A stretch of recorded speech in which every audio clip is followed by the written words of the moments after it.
Hello, all of you in 386 land. Wow, we have made it quite a ways in the entrepreneurial process and the things that we're going to talk about this semester. From this point, you've made it from beginning with the individual level, thinking about the entrepreneur, learning how to be self-aware, using empathy, how to see opportunities, how to evaluate those opportunities, how to identify your customer segments, and then how to write a value proposition. And now you also know how to test that value proposition, those customer segments, by using customer validation to see if this is really the true value proposition and customer segment that we need to pursue. You've made it quite a ways. And if you remember the business canvas, it's time for us to look back at it because we can now begin to fill in some of the other squares in the business canvas. I'm going to share screen with you and get back to that wonderful digital whiteboard that I'm so terrible at. And let's talk today about two more squares inside. Let me get my screen set up. Let's talk about two more squares inside the business canvas, and then we'll take that a bit further and talk about business models. Now, you guys have learned everything about writing the value proposition and also the identifying your customer segments, and we've made it through customer validation. Well, now that we know who the customers are, we can start to look at channels and customer relationships. Now, channels are how we will reach the customer, and that happens in two ways. The first one is through information. How will we inform the customer about who we are and what we offer? We've written this great value proposition, but how will we get that information to the customer? This is where marketing and branding comes in, and we're going to talk about that next class in depth. But the first way that we reach customers is by educating them through information about who we are and what we offer.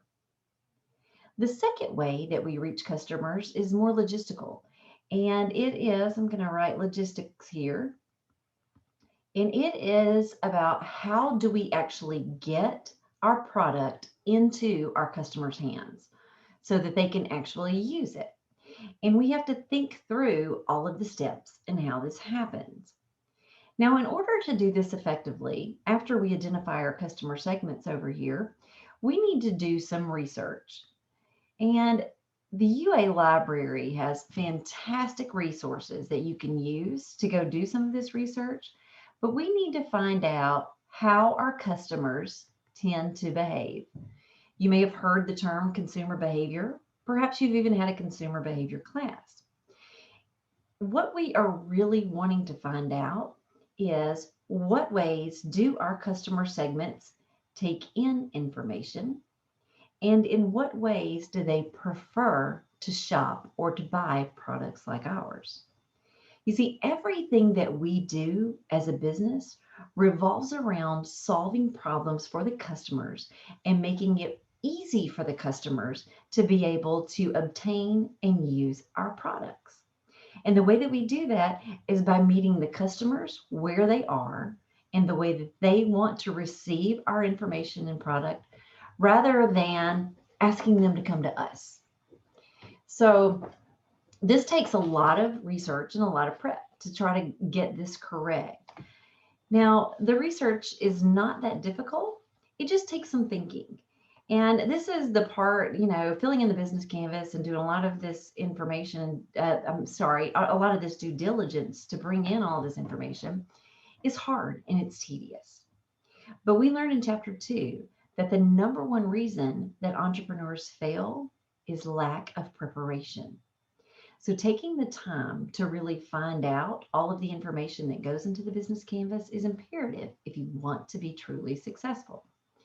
So research on our consumer behavior. Let's think about that for a minute.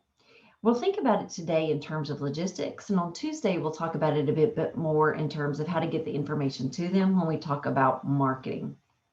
So today, let's talk about logistics. Now, one of the projects that we used to do in 386 is we used to ask our students to form teams and to do what we call the $10 startup. So to get into teams, we would tell them they had $10 to identify a market problem, to come up with a solution, come up with their customer segments, work through the business canvas, and then start a business. And the only thing they had to start the business were any existing resources they might own, such as their laptop, etc., and $10. Now, it seems like it was a little bit tough to tell somebody to start a business with $10, but the truth is it's not that difficult, especially during football season. And so one of the popular businesses people like to start during football season was selling bottles of water on game day. Now in Tuscaloosa, the first half, maybe even the first 3 quarters of football season can be extremely hot. And Alabama fans really like to tailgate. So tailgating during the heat can be very dehydrating. Now, it's hard sometimes to find bottles of water outside of campus that aren't extremely expensive.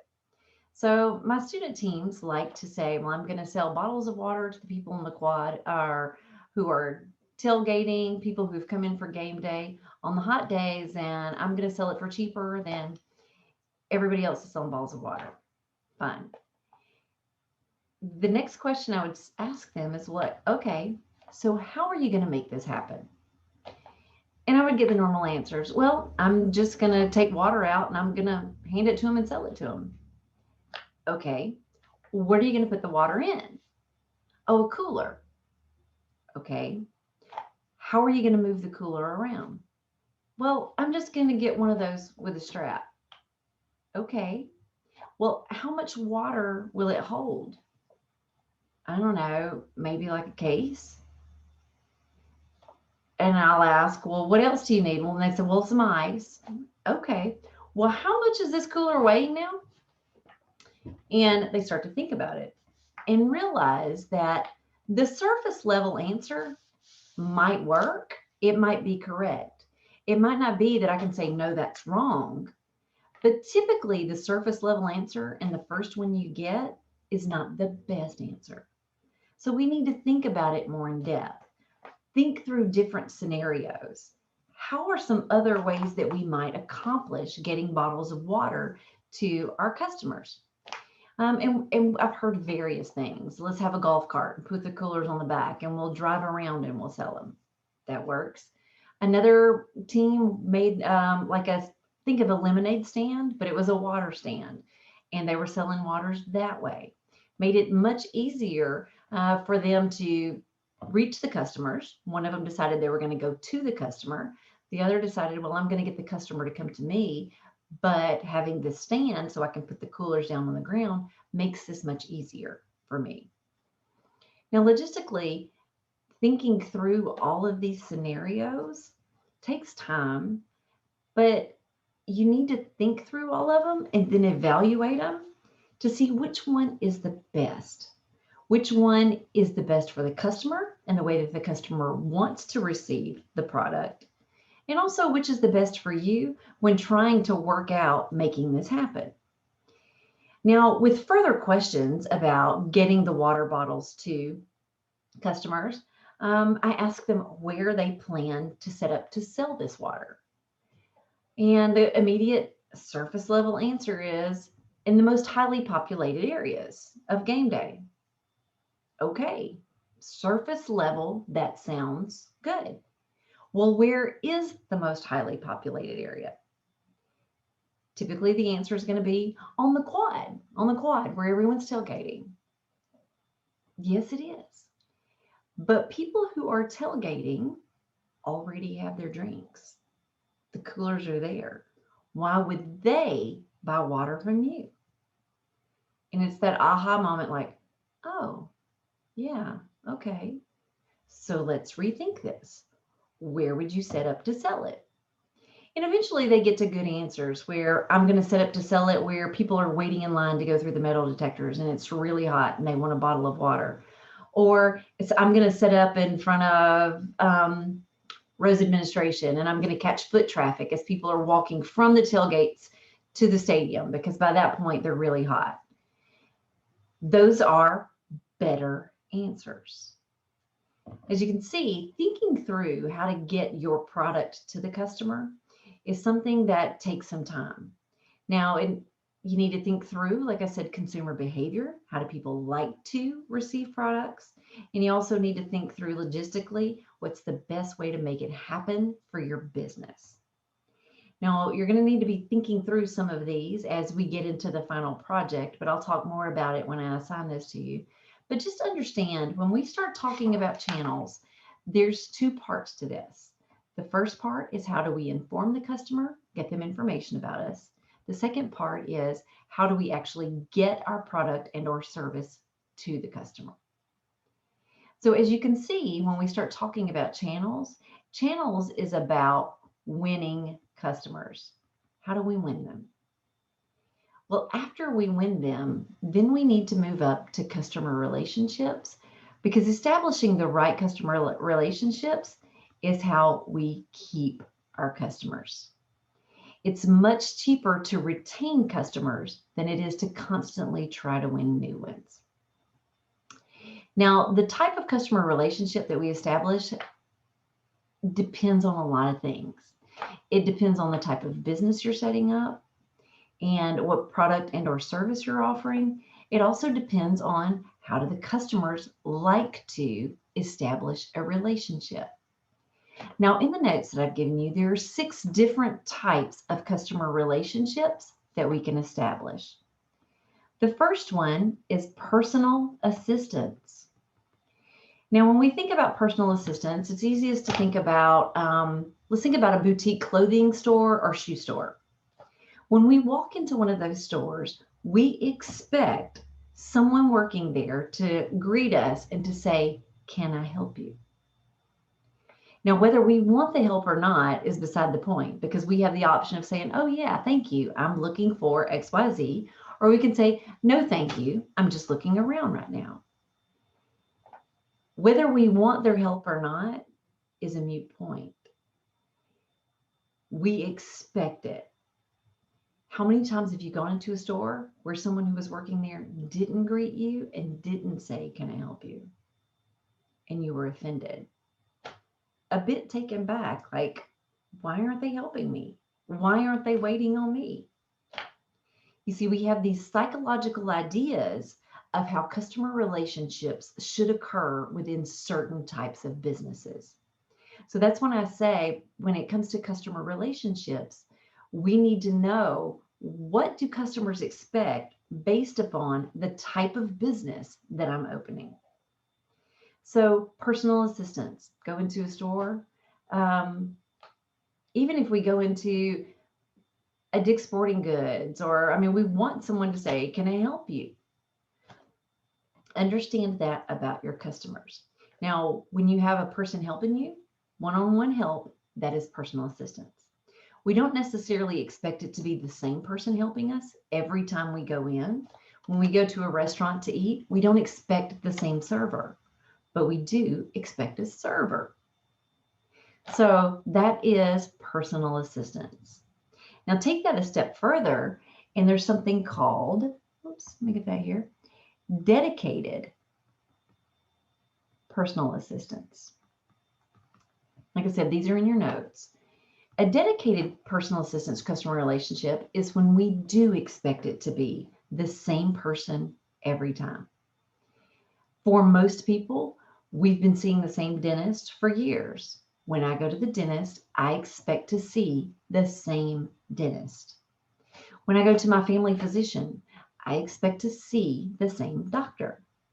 The acquisition team that we talked about last module before last test, where when we're going to start a business, we need to build that A team. It must have a banker, an accountant, and a lawyer. We expect it to be the same banker, the same accountant, and the same lawyer every time. Some businesses lend themselves to dedicated personal assistance. Now think back to the boutiques or some of the shopping that we do.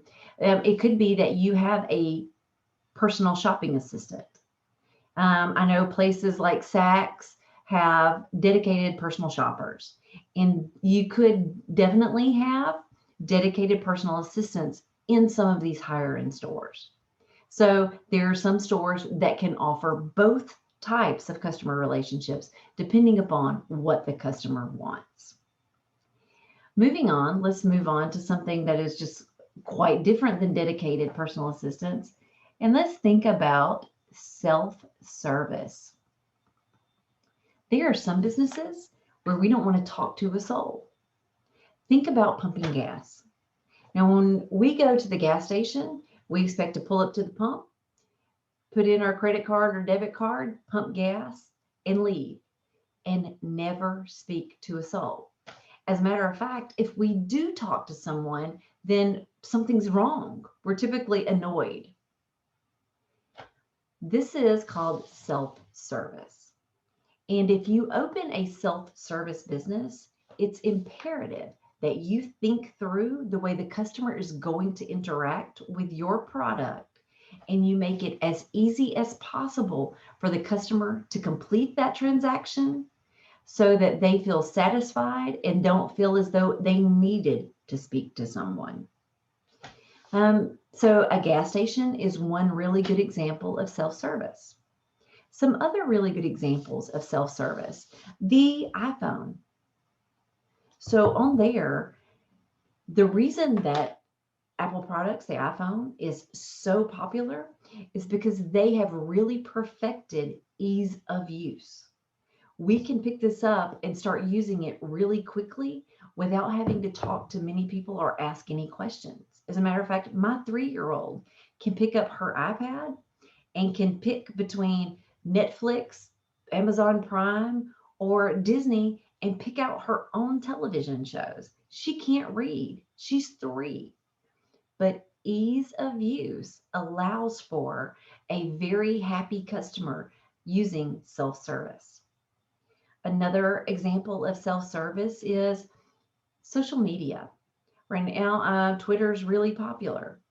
How many times have you used Twitter? How many times have you actually talked to someone who works at Twitter? Not unless something's wrong. So they've done a really good job of establishing a self-service customer relationship. Let's keep moving. The next one that I would like to talk to you about is automated service. Now, automated service is something that's really up and coming. It is something to really jump into. It utilizes artificial intelligence to help build a profile about the customer so that over time they can serve the customer better and better and better. A good example of this type of customer relationship can be some of the subscription clothing sales services. One that I'm familiar with is Stitch Fix. So with Stitch Fix, I will go in and fill out a profile about myself. Like, this is how old I am. These are the types of clothes I'm looking for, whether it's professional, business professional, leisure, weekend, cocktail. These are the things I'm looking for. And these are the sizes that I wear. I can say, these are the colors I like. These are the colors to never send me. And I don't ever want orange. So I fill out all of this information, and then I tell them like how often I want to receive a box of clothes. Maybe it's once a month. My box of clothes comes, I take them out. The ones I like, I try on. If they fit and I'm happy with them, I keep them and buy them. The ones I'm not happy with, I put back into an envelope that they provide for me.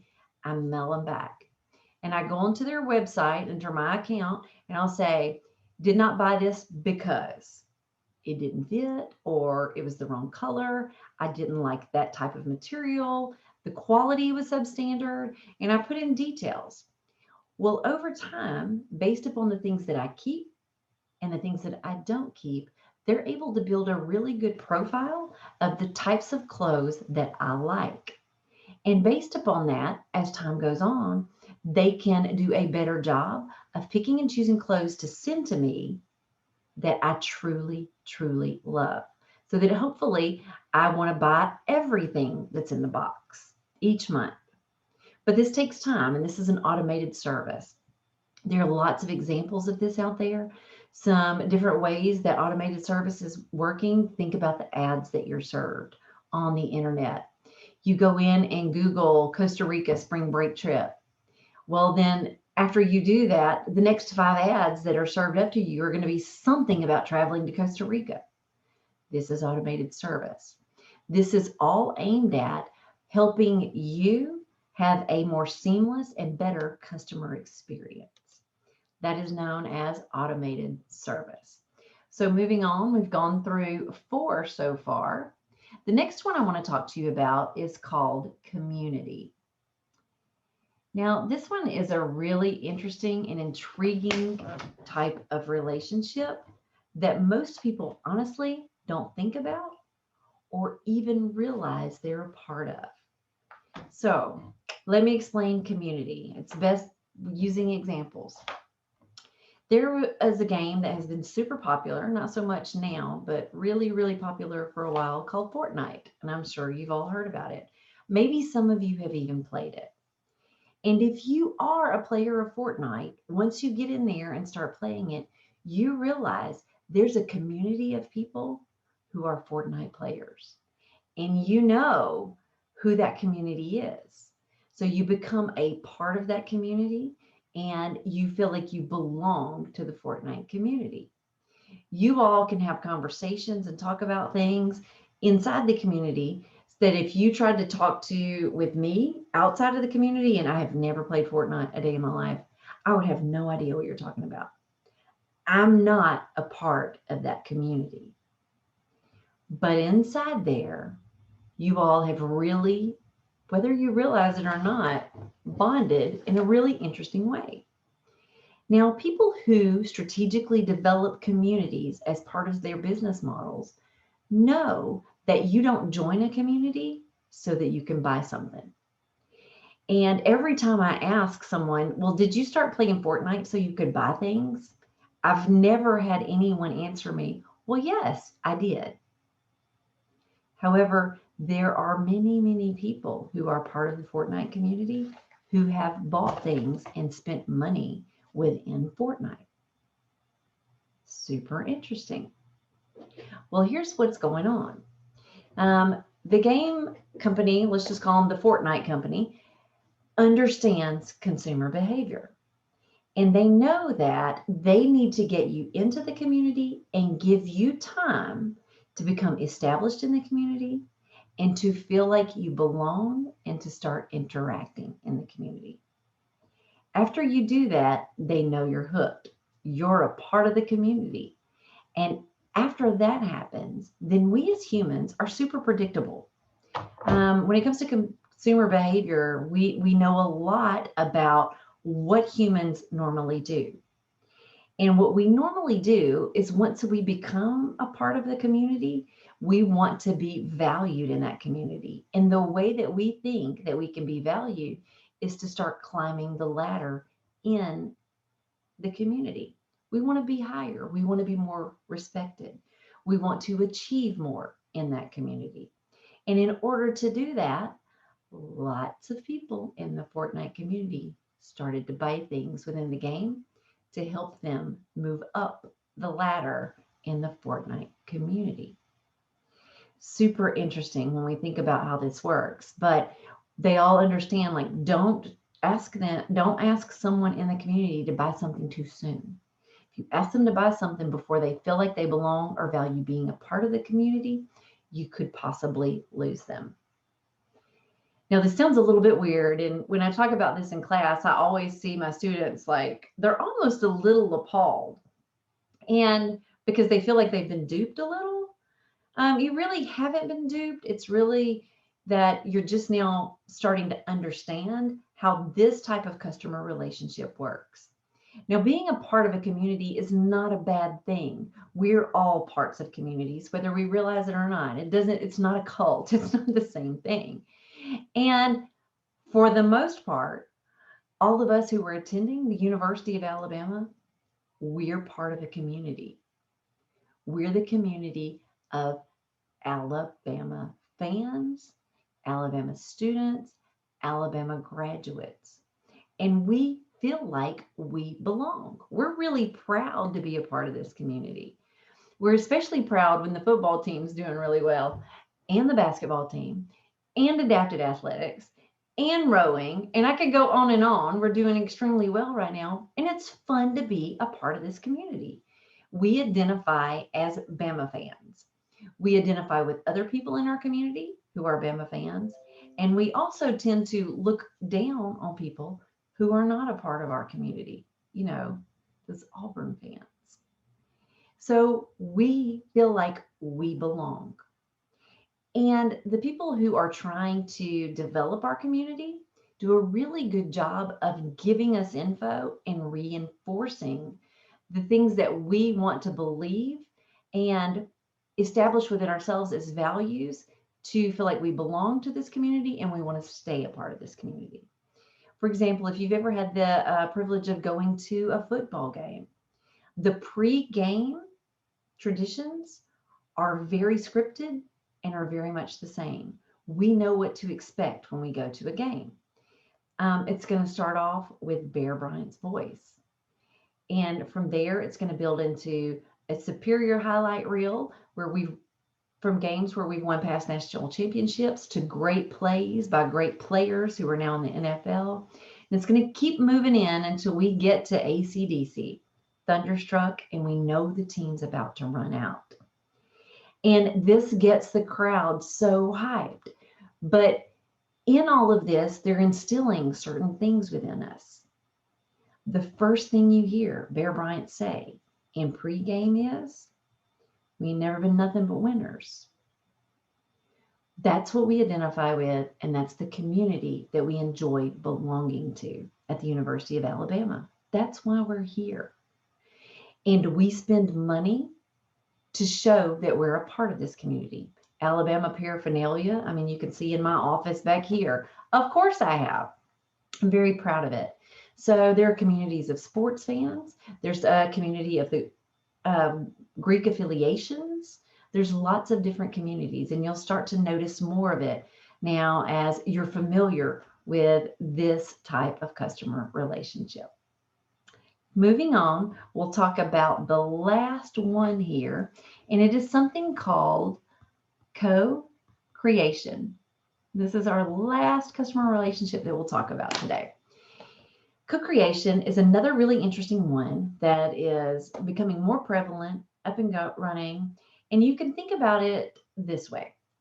How many times have you bought something online, and prior to making the purchase, you go look at its rating, how many stars does it have, and you read customer reviews to see, like, what are people saying about this?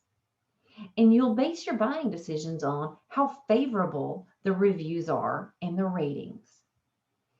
Well, co-creation is when a company publishes their reviews and ratings in such a way that they're building confidence with the customer so that the customer will feel good buying their product and buying from them. It's called co-creation. Now, this is really interesting because I hope that most of you realize that businesses know that they need to create confidence so people will buy their products. And I hope it's not a surprise for most of you to find out that when you go read these 5-star reviews, that a lot of them are fake. A lot of them were purchased by companies to build confidence so you'd buy their product. Doesn't mean all of them are, but in the beginning, they might not be so real. So you have to really kind of sort through and use your intuition and good judgment to know which reviews are real and which ones aren't. The same is true in social media. When we start thinking about influencers, which is like the number one job that junior high and high schoolers want to have right now, is they say, I want to grow up to be an influencer. If you haven't seen the movie on Netflix, I think it's called Influencers, where they take 3 people and turn them into influencers. It is intriguing, and it shows you how co-creation works. Influencers on social media, when we see someone on Instagram and they've got 20,000 likes on a post, we need to understand that over half of them are probably not real. These were likes that were bought and created through a computer algorithm, and they're not real. It's co-creation. Now, there's a lot that can be questioned about this, and is it ethical or is it not? It's there's some gray area there in how this is all established.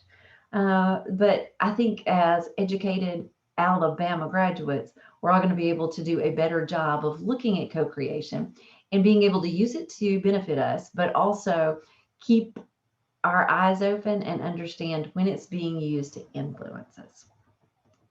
Now, this is a lot. These are 6 different customer relationships that you need to know. Now, when you get to the final project, and we'll talk more about it, you're going to have to pick out and tell me specifically which of these you plan to establish to keep your customers. It can be that you use multiple ones. Remember, we talked about like Saks can use personal assistants and dedicated personal assistants. They might also use co-creation where people are shopping online and they're trying to create confidence in some of the products they're using. So you can use multiple.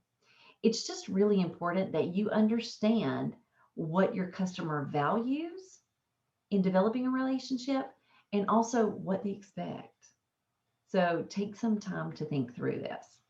Now, when we think about the business canvas and moving on and talking about some of these other components, it's really important that we think about the business canvas as a puzzle. And as a matter of fact, I really wish that instead of straight lines, it looked more like puzzle pieces here so that we could see, are these really, oops, let me get there. Are these really fitting together the way that they should? Because one of the things that you've got to do when you get all of your information in your business canvas is to make sure everything matches.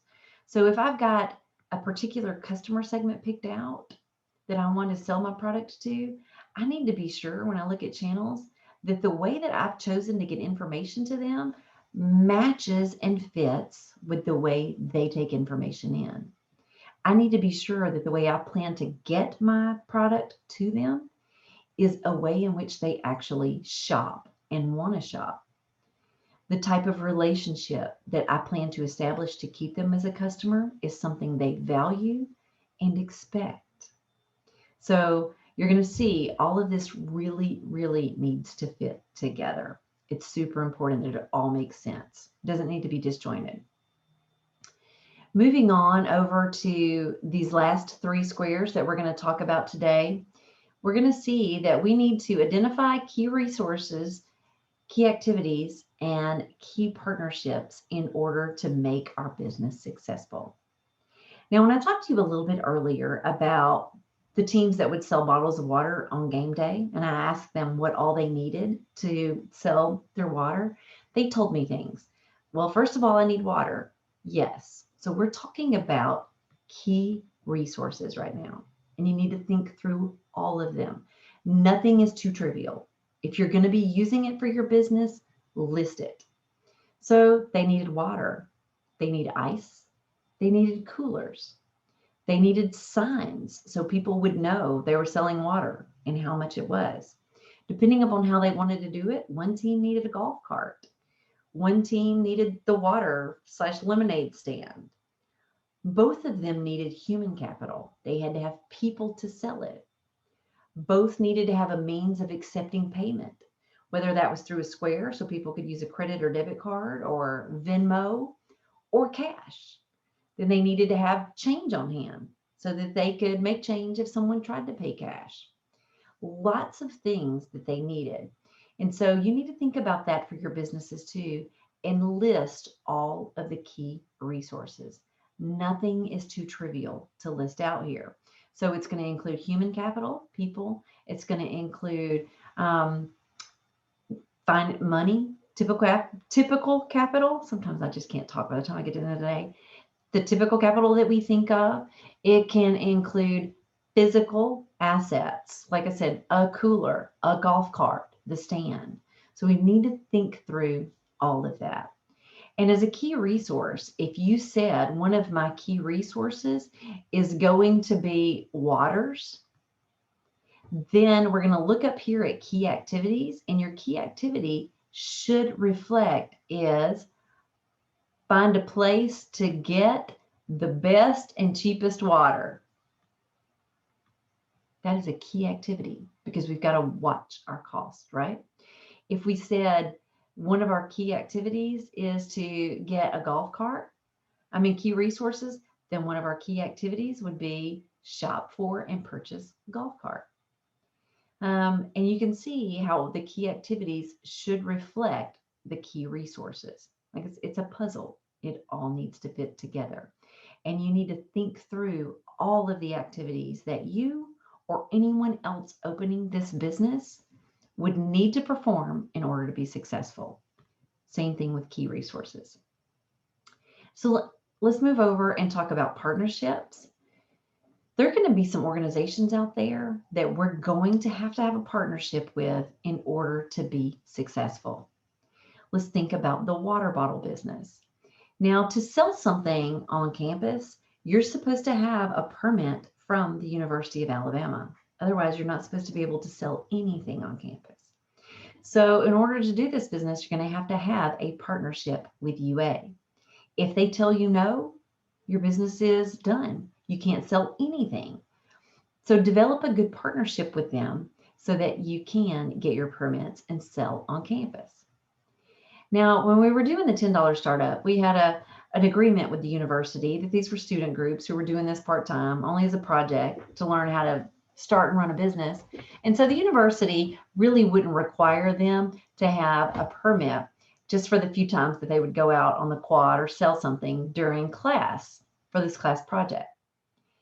But if you know anything about the University of Alabama on game day, there are some people, another organization, that are going to come around and make sure that everything you're selling is legal and that you have all the permits that you need. Yes, that is the police department.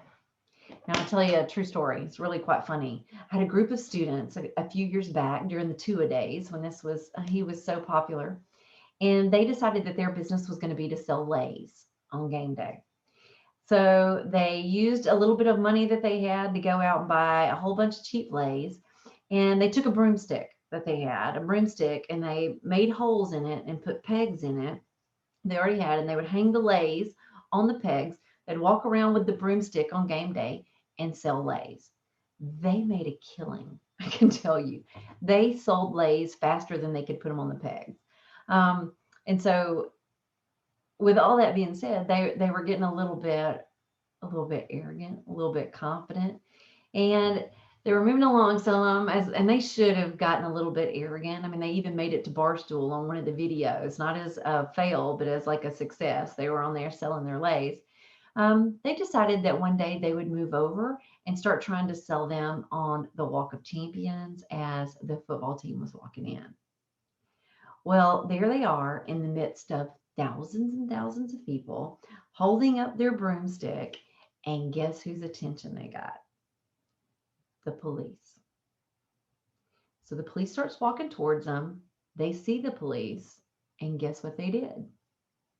They ran. Yes, they ran from the police. When they were telling me the story, I couldn't believe it. I was like, I cannot believe you ran from the police. And I was like, did they catch you? And they were like, no. So thankfully, either police didn't think they were high enough priority like to go after them really, or they really were fast enough to get away, but they got away. And they're telling me about this in class the next week, and I'm laughing. And I was like, well, you should have just formed a partnership with them. And they were like, huh? It's like, yeah. Like I tell all of my students, so like if you're going to go out and sell anything on campus, this is at your own risk. Now, the university may look the other way, but there are other organizations that if you don't have a partnership with them are going to question you, and you're doing all of this at your own risk. And the reason that I allow them to do this is because they need to see the value in forming partnerships and understand what can happen when they don't form a partnership. And they did not form a partnership with the police department. How could they have done this? They could have gone out there with a letter from their professor with my phone number that said, hey, yes, this is part of a class project. This is what we're doing. Could have shown it to the police officers. Police could have called me. They could have just talked to them. There's a million things they could have done other than run. But they got scared that day, so they got away from them and they quit selling Lays that day because they were so scared the police were going to see them again. Because they hadn't formed that partnership, it shut their business down that day. was a really valuable lesson for them to learn. And it's a funny story for me to tell.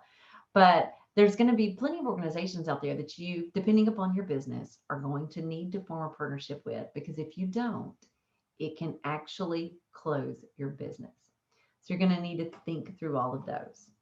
Now we've made it through the top portion of the business canvas, from value proposition to identifying our customer segments, channels, how will we get information about our product to our customer segment, how will we actually get the product in their hands. After we win them as a customer, what type of relationship will we establish so we can keep them? What types of resources must we have in order to open and run our business? What type of activities do we have to do to make sure that our business is successful? And what partnerships must we form in order to make our business successful? We've made it a really long way, everybody. The next class that we have, we're going to talk here about marketing and branding. We're going to give you more information about how to get the info to our customers. And then after that, we're going to spend 3 classes talking all about finances and money, about cost, revenue, and all of those financial statements. It's going to be a blast. So over the next couple of weeks, we're going to learn a lot more and really have all the tools that we need to complete a business canvas in depth and look at it to see if the pieces of the puzzle fit, and to look at it and to be able to evaluate the risk associated with opening this business to decide whether we want to do it or not. Come a long, long way. Lots of stuff. As I told you all, this is a toolkit. This is a toolkit, and you need to know how to dip into your toolbox and which tool to bring out and when to use it, how to put all the tools together if you need multiple tools to do a project. And you guys are really, really making it a long way into this whole process and getting a lot of tools, whether you realize it or not. Next week, you're going to receive instructions for your final project as well. And that is where you'll put all of this into practice. I look forward to talking to you next class about marketing. You should read chapters 29, 30, and 31 and be prepared to talk about marketing and branding. And then I look forward to, after that, talking to you all about financing. As always, if you have any questions or need anything, reach out to me and I will do my best to answer all of your questions. I'm going to stop sharing screen now. I hope that you all have a good rest of your day. If you need anything, reach out and just let me know. See you soon.